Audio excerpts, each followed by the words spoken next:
Insights, o podcast do Bradesco.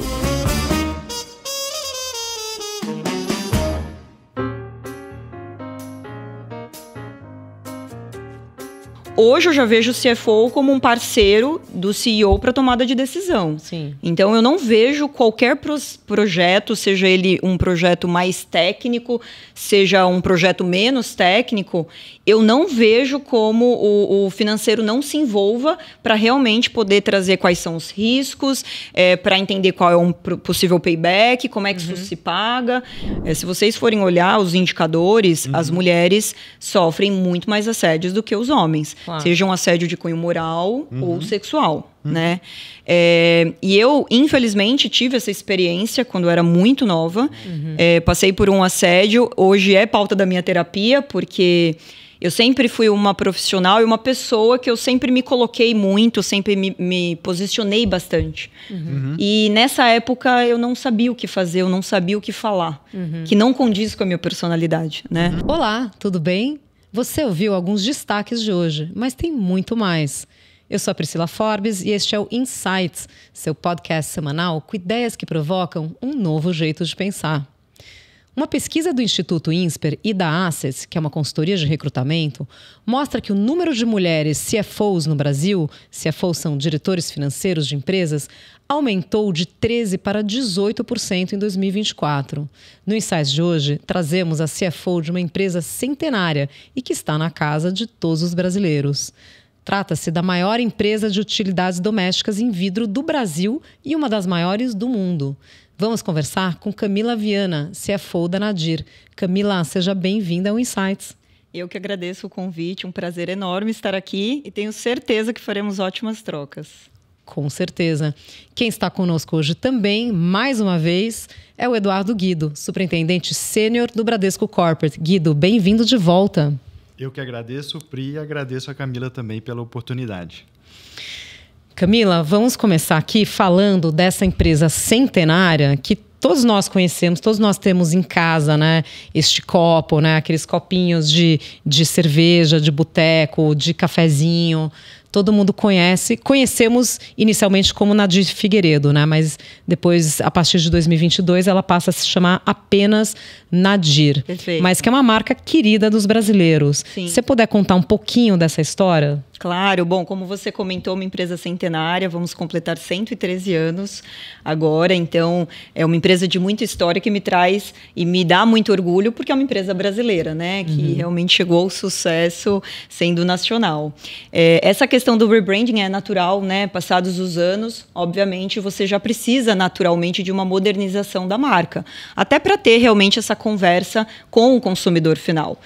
Além disso, a Nadir, ela sempre foi muito presente em outros países. E aí vocês imaginem a dificuldade para um estrangeiro com o Figueiredo, né? Virava Figueiredo. Eu sou Figueiredo também. Ah, jura? Eu sou Figueiredo Forbes. Então, eu acho que você já... Figueiredo. Exatamente. Então, até a ideia realmente de ter um nome mais curto, que fosse mais fácil, casou com o momento. Então, visto que houve essa transação realmente da empresa familiar para venda para um private equity, fazia sentido já aproveitar para fazer realmente uma modernização e um novo posicionamento de marca. Deixar com uma cara mais internacional. Perfeito. Por isso, o Nadir. Mas, claro, todo mundo faz até hoje referência a Nadir Figueiredo. Sim.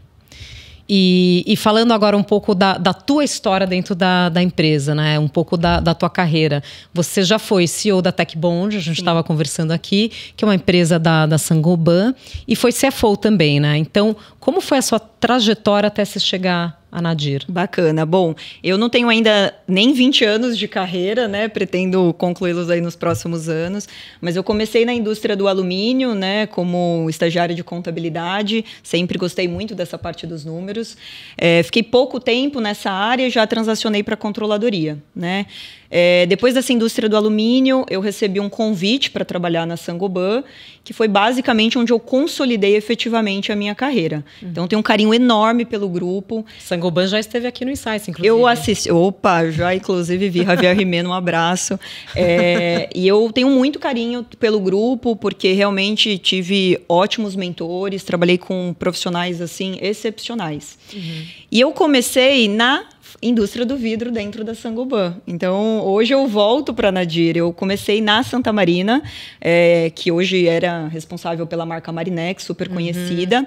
Que são aqueles pratos... Refratários, né? Duralex, o famoso prato aquele prato âmbar, né? Exato, que todo mundo, de alguma forma, até os Toda mais novos tem, hoje né? já conhecem, né? Hoje é vintage, né? Mas hoje é vintage, exatamente. Os inquebráveis, na época. E também na Veralha, que é a parte de garrafas e potes de vidros, né? Fiquei lá por uns 4 anos, onde eu tive a minha primeira experiência como gestora, tinha 23 anos. Me perguntava se eu estava preparada ou não, mas felizmente eu sempre tive pessoas que acreditaram muito em mim, né? Isso fez toda a diferença na minha trajetória. E aí recebi um convite na Saint-Gobain para ir para o mundo corporativo, né? A parte boa de trabalhar em multinacional é isso, você vai deslocando e mudando de empresas, mas sempre no mesmo guarda-chuva. E aí, no mundo corporativo, época de 2017, tinha aquele boom de M&A, né? Todo mundo comprando. Surgiu a ideia, né? A ideia não, na verdade, a estratégia de ter uma empresa dentro de adesivos e selantes no portfólio do grupo, que até então, né, apesar de estar presente aí em mais de 80 países, não tínhamos ainda uma com 100% de core de adesivos e selantes. Que é a Tech Bond. E aí surgiu a Tech Bond, né? Que é esse sucesso. Mas, enfim, então, nesse momento, eu fiz a parte, na verdade, de suporte para essa aquisição. E eu não sabia que, posteriormente, eu receberia o convite para assumir a cadeira de direção administrativa financeira na época. E eu falo que a Tech Bond ela foi um presentaço na minha vida por várias questões pessoais e profissionais, mas me trouxe uma bagagem que hoje faz toda a diferença para mim. Então, num primeiro momento, a ideia era permanecer como CFO. Eu trabalhava diretamente com o CEO, que era o fundador da marca. Então, ele permaneceu por 5 anos conosco. E eu aprendi, assim, coisas que nenhuma faculdade, nenhuma frente acadêmica teria. É o MBA da vida. É o MBA da vida, exatamente. E aí, para minha surpresa, lá com 3, 4 anos, ele me indicou que na saída dele, eu seria a indicação dele para assumir a cadeira de presidência, né? E eu fiquei muito feliz, primeiro, porque, de certa forma, consolidava a minha competência, né? Então, obviamente, a gente fica muito feliz com isso, porque a gente se dedica para que esse momento chegue. Mas, por outro lado, era a pessoa que fundou a marca. Então, ela estava confiando a mim uma empresa que foi fundada por ela. Então, foi baita responsabilidade. Uma enorme responsabilidade, mas foi uma experiência, assim, realmente incrível. Fiquei quase 1 ano quando recebi o convite do fundo, de um Private Equity, HIG, para assumir a cadeira de CFO, na época também à frente de RH, da Nadir. E eu sempre tive essa curiosidade de querer trabalhar com um fundo, e eu, na minha cabeça isso não ia mais acontecer. A gente cria algumas questões, a gente sofre. Então você entrou pelo fundo, não diretamente na investida. Como o fundo comprou 100% da Nadir em 2019, claro, eu fiz as entrevistas também com o CEO da época, mas num primeiro momento a entrada foi feita pelo fundo. E com muita dor no coração fiz essa transição, com menos de 1 ano de posição de CEO para a Nadir. Mas não me arrependo em nenhum instante, porque o tanto que eu já cresci nesse 1 ano de Nadir também é impagável. Então, foi um movimento que muitos não entenderam, né? Poxa, você está saindo de uma presidência para ir para uma cadeira menor, mas era uma empresa maior do que a Tech Bond. Sim.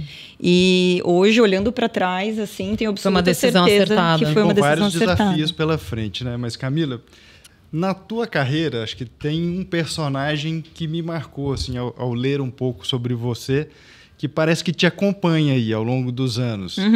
Hoje acho que ele está na sua mesa, mas ele já foi uma figura grande. Hoje ele é pequenininho. É um herói da Marvel. Conta pra gente essa história e o que ela representa para você. Essa história ela é curiosa, né? Bom, a Tech Bond ela está presente em vários segmentos, dentre eles artesanato, enfim. E nós participávamos de muitas feiras. Em uma dessas feiras, nós levamos alguns personagens da Marvel que eram feitos de papel. Eu confesso que, né, artesanato não é minha frente, então eu não sei exatamente qual tipo de papel, mas era colado com Tech Bond.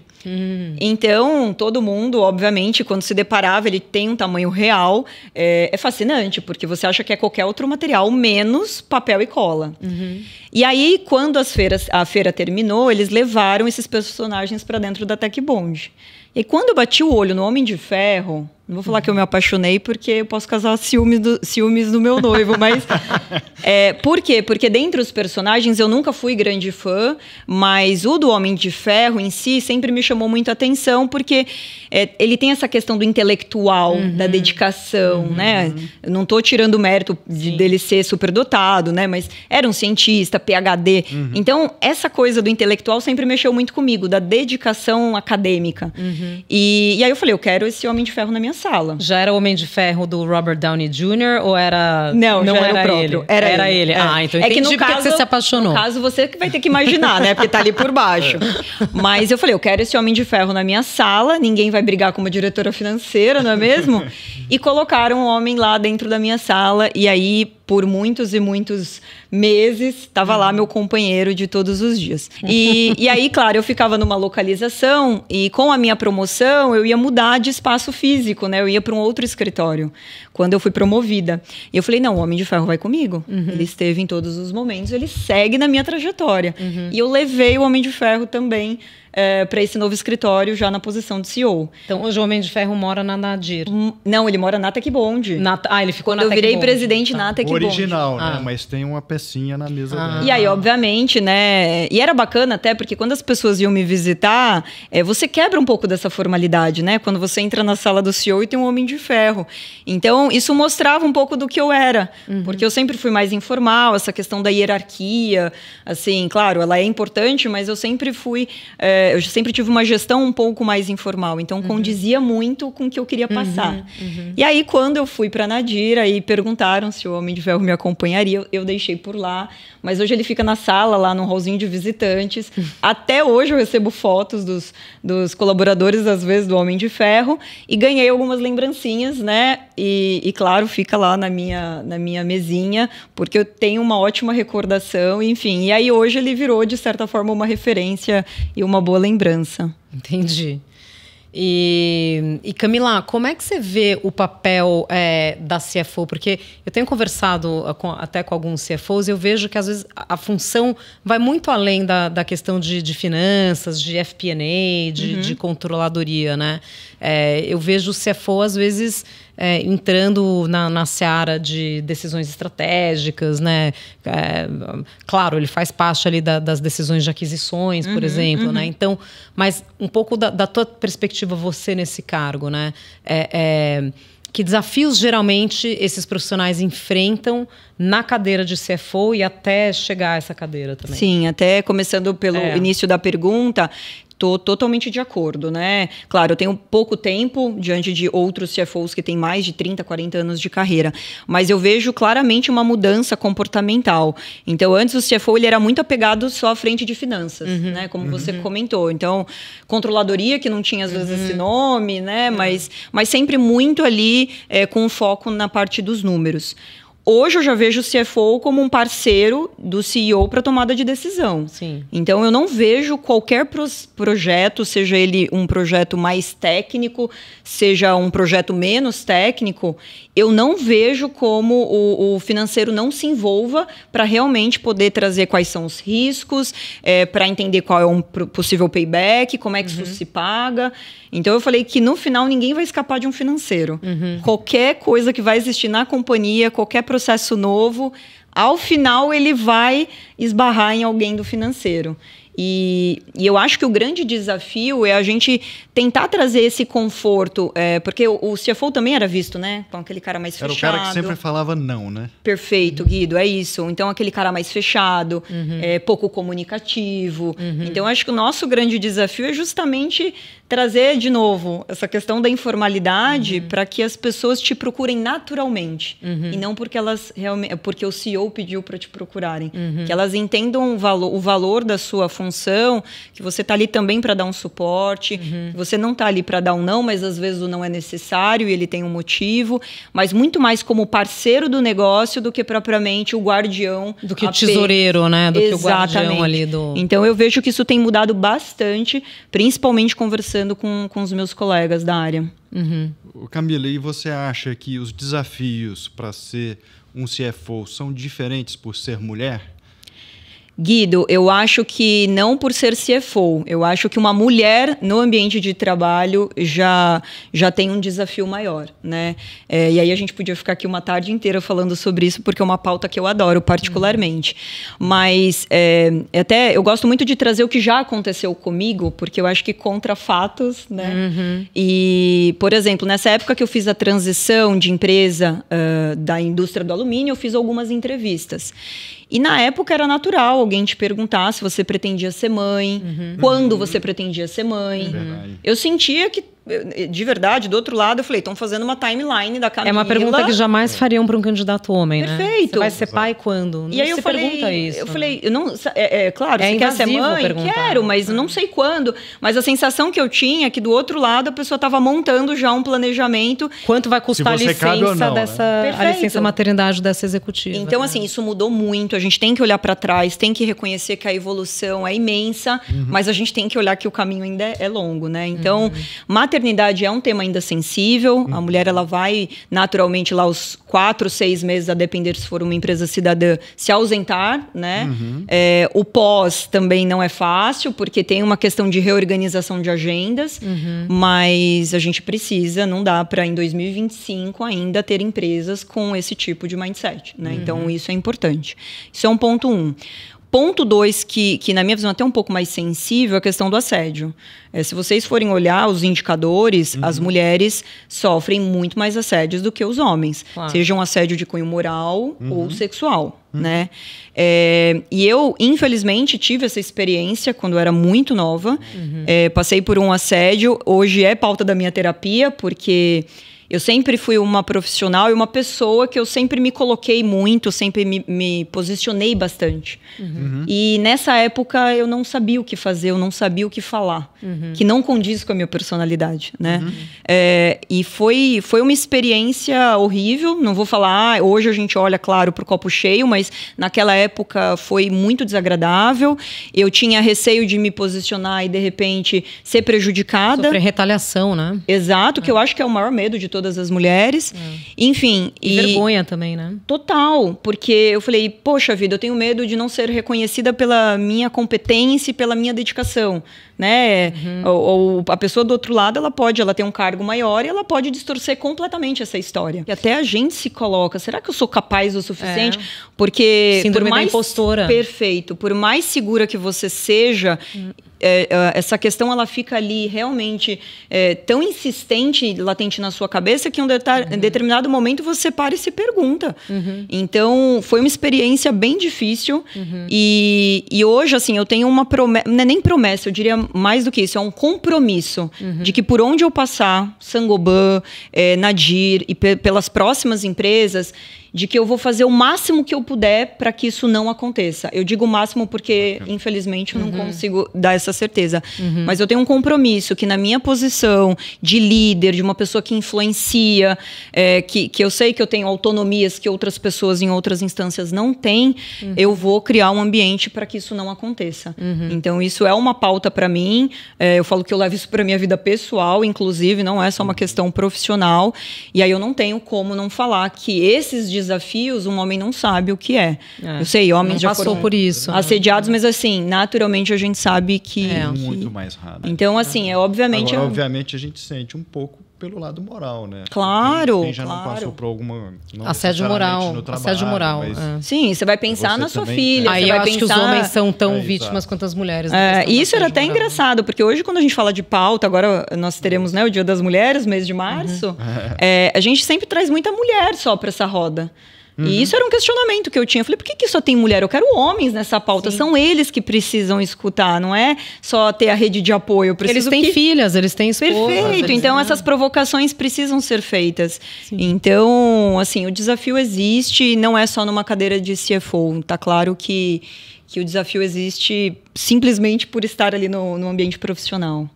Eu queria até te agradecer por você ter trazido esse depoimento muito íntimo, né? E muito vulnerável. Então, eu fico muito feliz de ver realmente a evolução que nós tivemos e a jornada ainda é longa, né? Em todas as companhias e não só a nível nacional. A gente sabe que isso se estende para outros países. Mas você acha que ainda tem uma romantização do cargo de executivo a função de mulher com hora extra, né? Horas adicional, uma segunda jornada.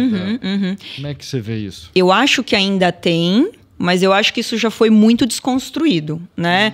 Então, antigamente a mulher ela tinha que tirar 10 de 10, né? Então tem que ser uma boa mãe, tem que ser uma boa esposa, tem que ser uma boa profissional. Se ela faz esporte, tem que ser melhor. Exatamente. Tem que equilibrar todos os pratinhos. Exato. Não, a gente não admitia que algum pratinho caísse e isso era passado de geração para geração. Se fosse da Nadir, não quebrava. Verdade. Podia cair, mas não quebrava. Mas se quiserem quebrar para comprar mais, eu não vou achar ruim. Mas, brincadeiras à parte, eu acho que sim, essa romantização sempre existiu, ela ainda existe, mas eu também acredito que a gente vem desconstruindo isso aos poucos, né? Então, tá tudo bem, eu acho que... Total, e eu acho que é uma questão de prioridades, como os homens também têm. Então, talvez, num determinado momento de vida, você vai focar na sua carreira e tá tudo bem. E aí, talvez você não seja uma boa esposa. Em um momento, você vai ser uma melhor mãe e talvez não tão boa executiva. A questão é realmente isso ser respeitado e não ser visto como uma fraqueza, né? Eu acho que esse é o grande ponto. E você sabe, nós mulheres, a gente termina se cobrando, né? Por mais que tudo isso seja dito, ao final a gente se cobra para ser 10 de 10. Claro. Então, nós levantamos a mão rapidinho, né? Preciso de ajuda. Perfeito, por isso que a gente fala, né? Um homem Vocês quando tentam fazer o homem fica gripado, ele quase morre, né? A mulher tá lá, guerreira. Então, eu gosto de trazer muito isso, questão da terapia que eu comentei. Antigamente você falava, eu faço terapia, as pessoas te achavam uma fraca. Era um sinal de fraqueza. Perfeito, né? Ela tem problema. E eu gosto de falar para todo mundo que eu converso, que eu faço terapia, e porque o autoconhecimento... Que todo mundo deveria fazer, né? Autoconhecimento. Autoconhecimento é necessário para todo mundo. Então, o pessoal atrela... Para ser um líder melhor. Para se relacionar melhor, seja como líder, seja como, né, como outro profissional. Conhecer. É o básico. Exato. Então, acho que aos poucos, essas pessoas, principalmente que estão ali mais na vitrine, numa posição de C-level, é importante que elas tragam isso para a mesa para que as demais pessoas possam se identificar e entendam que é possível sim chegar lá, mas não com essa visão perfeita que foi construída no passado. Que nem você falou, Guido, tem essa romantização, né? Tem essa coisa da cultura da ralação. Exato. Né? Só que isso pesa quando você é mãe, quando você tem essa jornada dupla, né? É um nível de exigência e espremer muitas coisas em 24 horas que tem uma carga mais pesada para Perfeito, pra mulher, exato. Né? E eu, particularmente, sempre tive muito problema com essa questão de cobrança, né? Então, sempre, então eu vou me propor a fazer um esporte, eu quero fazer o melhor que eu posso. Autocobrança. Exato. E aí vem o impostor. Então, você acha que, se o homem faz A, eu vou fazer A e B. Se o homem faz A e B, eu vou fazer A, B e C. Tem que me provar ainda mais, né? A todo tempo e a todo momento. E isso é muito desgastante, além de frustrante, né? Porque nem sempre você... E fazer isso sem perder a pose em cima de um salto alto. Exatamente. Não é fácil. Não, e vocês até falando sobre isso, eu adoro falar de histórias, né?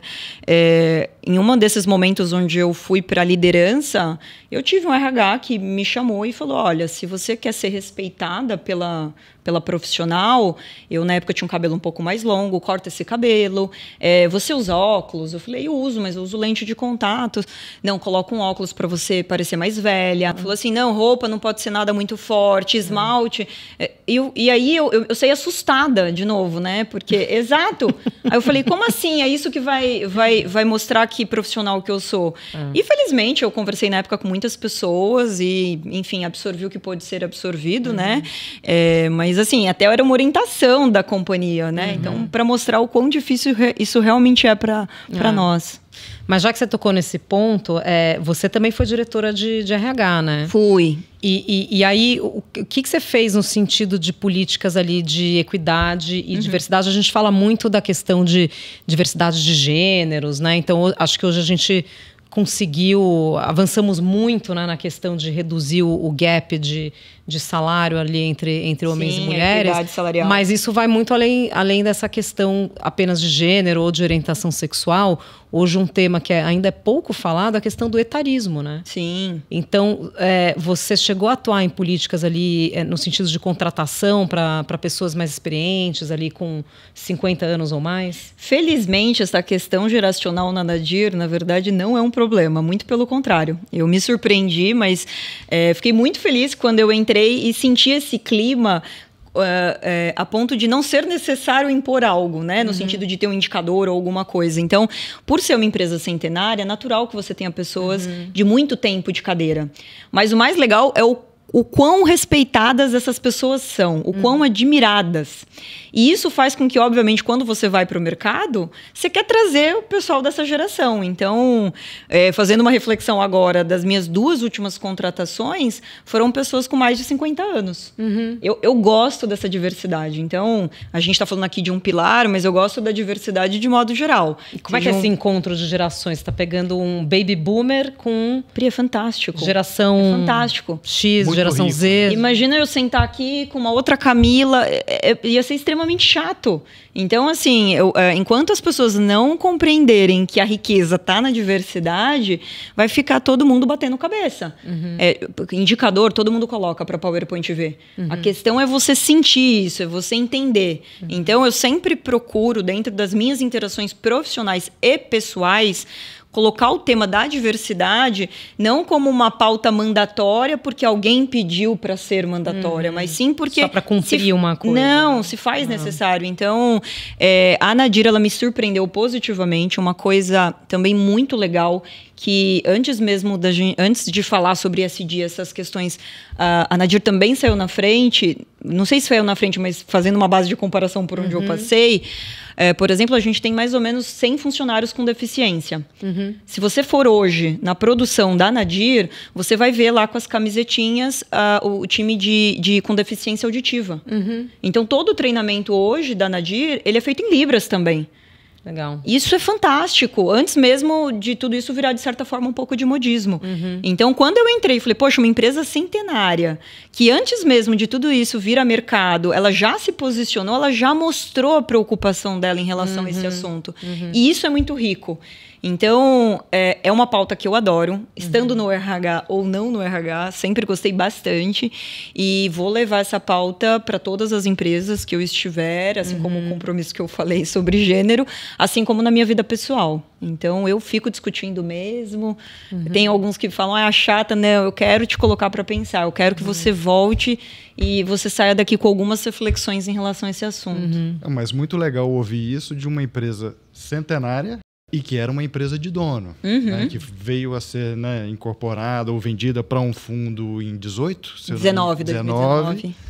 E que agora, em 2024, o CEO, que era da família, deixou o posto. Deixou. Como é que foi essa transformação para uma companhia mais executiva, mais profissional? Na verdade, foi super tranquilo, porque, na verdade, o CEO, ele só mudou de cadeira, né? Ele saiu da presidência e hoje ele é nosso conselheiro. E se você for no conselho da Nadir, tem outros CEOs. Então, isso é muito legal, porque realmente mostrando também a intenção do fundo de respeitar essa história, de permanecer com o DNA, que é o que trouxe a Nadir, né, para esse patamar. Hoje ele permanece no quadro de conselheiros, enfim, ele dá os inputs, os insights, só que com uma visão de fora. E aí tivemos a entrada de um novo CEO do mercado, que entra no que eu comentei, né, a riqueza da diversidade. Então, claro, ele deu continuidade aos projetos já em andamento, mas ele também oxigenou um pouco mais a companhia, né? Então, ele vem com um dinamismo diferente, ele vem com outras ideias. E aí que vem a grande riqueza do processo, porque eu sou suspeita, adoro trabalhar, ele é realmente um líder inspirador, e aí, ao mesmo tempo, vem essa oxigenação.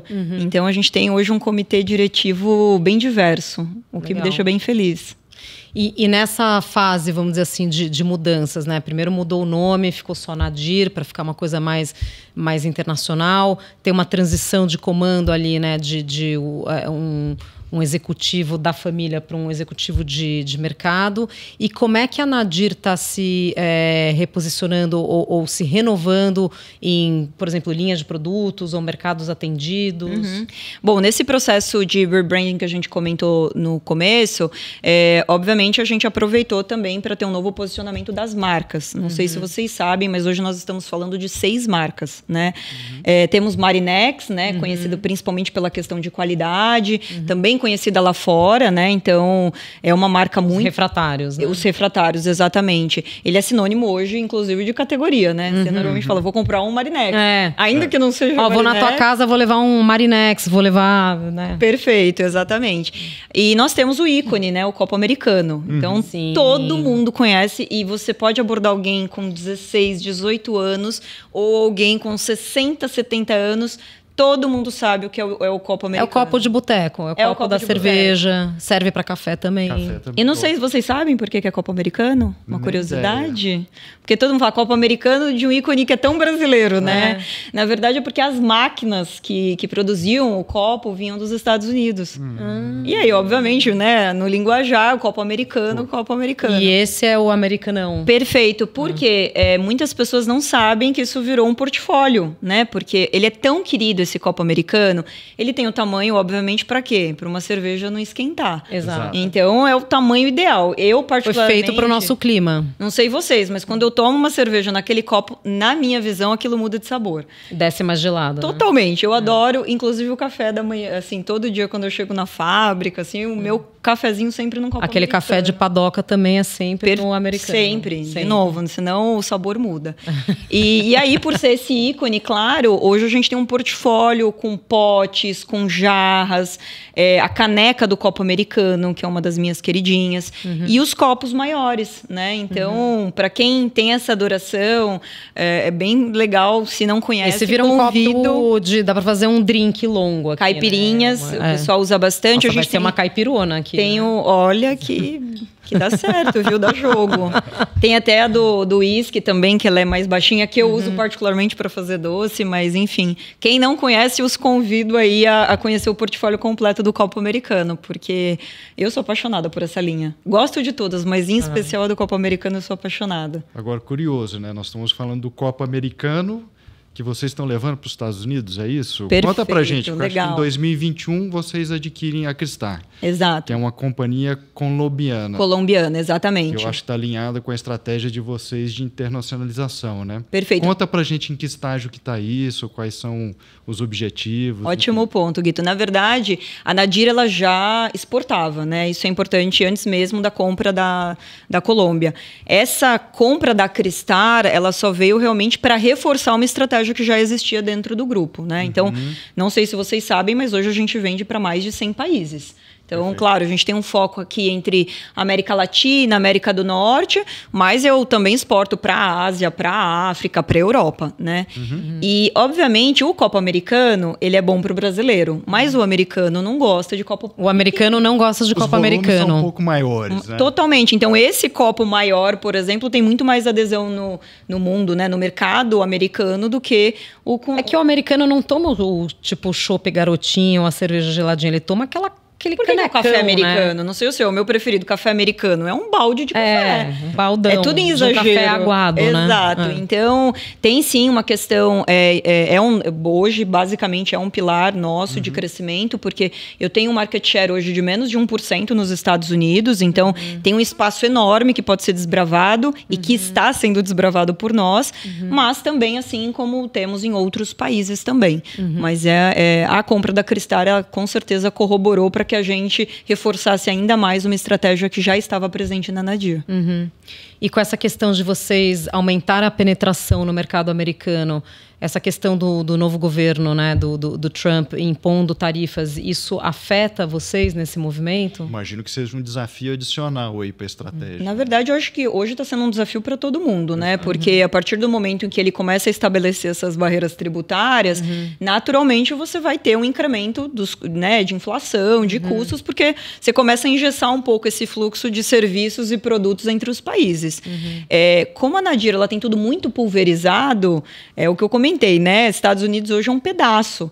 Então, quando você não tem dependência com nenhum país, esses impactos dessas mudanças são menores. Então, a gente continua, claro, trabalhando com a estratégia nos Estados Unidos, isso é fato, mas lá não é onde nós estamos colocando toda a nossa estratégia.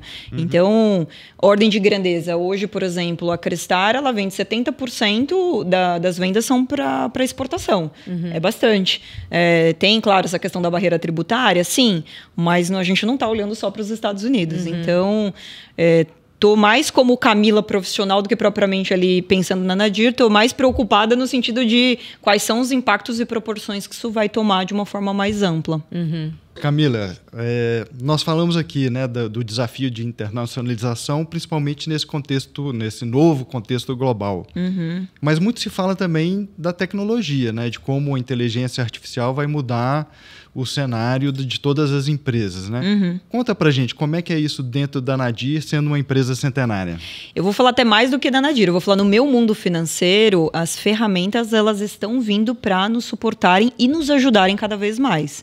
Então eu sei que muitos ainda têm uma certa se sentem ameaçados, né, por aquela questão de às vezes troca do trabalho por máquinas, mas eu particularmente vejo com bons olhos, porque hoje a gente tem um tempo desprendido na parte operacional que é algo muito maçante. E aí a pessoa termina disponibilizando de pouco tempo para, de fato, analisar. Então, eu vejo essas ferramentas como parceiras no sentido, faço o trabalho operacional e deixa que a parte do analítico faço eu. Então, no mundo particularmente de controladoria, tesouraria principalmente, né, tem um fluxo de caixa calculado automaticamente. Quando antigamente você precisava abrir o bom e velho Excel e ter que ir atrás de informação, hoje você aperta um botãozinho, você já tem lá todo um fluxo analisado. Eu acho isso fantástico. Então, eu acho que é muito mais agora como é que a gente traz isso a nosso favor e vai adaptando as estruturas e as pessoas para receberem realmente essa transformação. E na Nadir não tem sido diferente, né? Então, eu cuido hoje da frente de TI, a gente tem investido muito tempo, não só investimento de dinheiro, mas de tempo mesmo, para realmente pensar como é que a gente consegue fazer do mesmo melhor, como é que a gente consegue trazer essas ferramentas, os RPAs, os robozinhos, automações, BI, eu ficaria aqui falando de inúmeros... No final do dia, produtividade. Total, né? Total. Então, vou falar para o meu tesoureiro, olha... E economia de tempo e recursos. Não quero mais você fazendo o fluxo de caixa, eu quero você avaliando, analisando, olhando quais as oportunidades que nós temos na mesa, quais são os riscos. Então, na Nadir, a gente tem realmente tentado acelerar cada vez mais essa fase de transformação digital. E agora entrando ou melhor, voltando para um tema, né, que a gente já tocou um pouco aqui, que é a questão do ESG, né? Então, eu queria que você contasse um pouco para os ouvintes quais são as ações específicas para ESG, não só no social, que a gente falou de diversidade, mas também na governança, né, profissionalização da empresa, mas também na questão ambiental, né? Poxa, é muito fácil essa pergunta, porque a gente trabalha com vidro. Não sei se vocês sabem, mas o vidro ele é 100% e infinitamente reciclável. Então, se eu quebrar um copo aqui agora e colocar esses cacos dentro de um forno, ele vai produzir um vidro mantendo todas as especificações. Então, essa é a grande mágica da Nadir, né? A gente já começa pelo nosso produto. Mas antes mesmo, de novo, de se tomar uma pauta maior, a Nadir ela já foi pioneira, trazendo o primeiro construção, né, do primeiro forno elétrico de vidros no Brasil. Então, hoje a gente tem essa parte de diversidade do cunho mais social, que é importantíssima. Nós temos também a formação da Escola Técnica do Vidro, junto com o Senai, porque a gente sabe que é uma mão de obra mais específica. Indo mais para o mundo industrial, a questão dos resíduos. Então, a gente tem uma reutilização dos nossos resíduos, um reaproveitamento da água. Então, são várias frentes, na verdade. Seria até injusto da minha parte elencar uma só, mas na minha visão ainda o nosso produto é o que merece destaque dentro dessa pauta de ESG, com certeza. Bacana. E falando um pouco do teu pessoal, a gente estava conversando antes aqui, que você é muito ligada à adoção de animais. Muito. Né? É um projeto muito especial que tomou um espaço na minha vida e realmente me deixa muito feliz. Mas basicamente hoje a gente tem, inclusive aproveito, posso dar o endereço aqui? Pode, claro. Se você quiser adotar tanto um cachorrinho quanto um gatinho, um parceirinho aí, estamos na Praça Benedito Calixto, ali em Pinheiros, todos os sábados das 11 da manhã até as 5 da tarde. E temos um grupo hoje de voluntários, né, todos encabeçados por uma pessoa, Glaus, que cuida muito desse projeto, com muito carinho, com muita dedicação. E hora ou outra, eu termino fazendo lar temporário, né? Porque a gente, às vezes, não tem até no abrigo espaço ou algo assim. Estrutura. E é uma forma, às vezes, eu amo cachorros, particularmente. E é uma forma que eu tenho de matar um pouco da vontade, porque por agora eu não consigo, né? Por conta das agendas, enfim. Então, eu consigo ajudar a mudar a vida de algum cachorro de algum jeito e, ao mesmo tempo, me energizar com essa ação. É isso, gente. Não compre, adote. Exato. Foi a melhor decisão que eu tomei. Deu uma oportunidade. Também. O grande pingo. Camila, acho que é um ótimo exemplo para a gente, né? Porque além da dedicação que a gente tem, de tudo que você falou, que a companhia se preocupa, a gente doar um pouco do nosso tempo também, para fazer o bem. Exato. Faz bem para a gente, né? No final do dia. Exatamente. Eu queria aproveitar que a gente está num papo aqui mais para o teu mundo pessoal. Claro. Mas que conselho que você poderia dar, né, para quem está começando aí a sua carreira, para as minhas filhotas que estão em casa aí nos escutando, né? O que elas deveriam se atentar para, quem sabe, um dia se tornar uma CFO ou para usar o seu exemplo aí de carreira? Bom, isso é legal. Obviamente não existe receita perfeita, né? Existe o que funciona para você. Mas eu tenho, sim, alguns pilares que guiaram a minha trajetória até aqui. Foco, com certeza, é uma delas. Eu acho que quando a gente se propõe a fazer algo com foco, seja na vida pessoal ou profissional, e quando eu digo isso, é assim, realmente esquecer as distrações, que hoje em dia são muitas, né? Nessa era digital. Quem não se vê lá se perdendo numa rede social. Então, a gente tem que ter foco para realmente galgar e chegar aos nossos objetivos. E disciplina. Eu sou uma pessoa extremamente disciplinada em tudo que eu faço. Às vezes eu acho que até exagero um pouco, né? Mas quando eu olho hoje para trás e vejo a minha trajetória, eu acho que isso fez muita diferença. Então, foco e disciplina ali, elas andam juntas, né? E aí, claro, eu não tenho como não colocar a questão do equilíbrio entre vida pessoal e profissional, né? Aquela questão da romantização que a gente estava comentando. Então, é um ponto de atenção, a gente não pode esquecer que a vida não pode ser só trabalho, e as pessoas que conhecem a minha história sabem o quão difícil isso é para eu falar, porque eu amo o que eu faço, e às vezes isso se torna, inclusive, um vício, né? A gente parar de trabalhar para fazer outras coisas. Então, essa questão do equilíbrio é importantíssimo. Então, foco e disciplina, seja lá no projeto que você se propôs a fazer, e, ao mesmo tempo, não esquecendo que tem um mundo fora do trabalho também, que é importantíssimo. Muito bom, Camila. Bom, infelizmente a gente está chegando ao final do nosso episódio, mas a gente tem uma tradição aqui no Insights de pedir dicas culturais, dicas de leitura, ou o que você achar válido compartilhar, além de tudo que você já compartilhou hoje. Legal.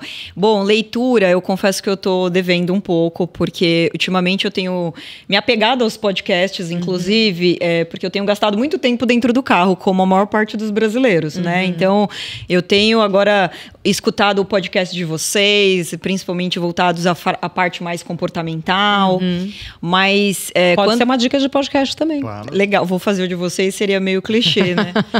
Mas um livro que eu fiz uma leitura muito leve, eu fiz acho que em uma semana, um livro chamado Você Aguenta Ser Feliz. Ah, sim, do Arthur Guerra e do Nizam. Exato, inclusive, na verdade eu primeiro conheci numa palestra e depois, obviamente, eu ganhei o livro e fiz a leitura.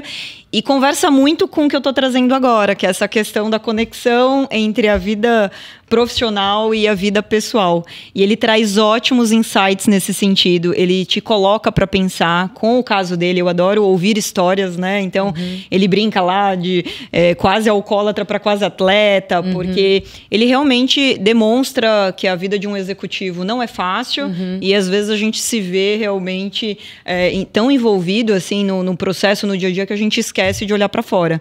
E ele traz ótimas reflexões, tanto ele quanto o Guerra, em relação a isso. Então, é uma leitura que eu passei o livro adiante de imediato e eu recomendo absurdamente. Bom, e você, Guido, você já passou tantas vezes aqui no Insights que a gente já tem assim uma biblioteca sua, né? É difícil fazer recomendação, Tá, né? difícil, porque você já recomendou muitas coisas aqui, mas vamos lá, qual a sua recomendação? Você sabe que, vendo o caso da Nadir, me veio na hora um livro que eu já li há um tempo atrás, acho que deve ser fácil de achar, chama Dethroning the King, ou Destronando o Rei. Sim.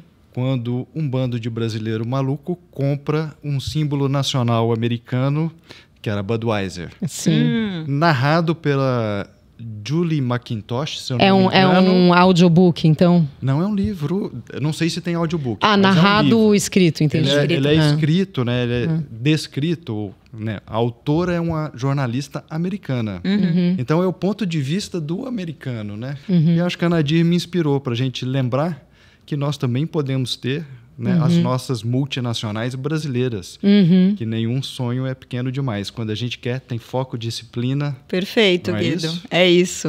Eu achei a leitura é uma delícia, porque tem um monte de fofoca, bastidor, como o americano reage, como eles tentam, né? Parece até que está invertido, né? Não, isso é um símbolo nacional.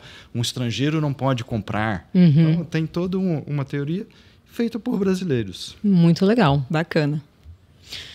Bom, este foi mais um episódio do Insights, o podcast do Bradesco. Eu tive o prazer de conversar com a Camila Viana, CFO da Nadir. Camila, muito obrigada. Eu que agradeço o convite e foi um prazer estar aqui com vocês. Queria agradecer também a você, Guido.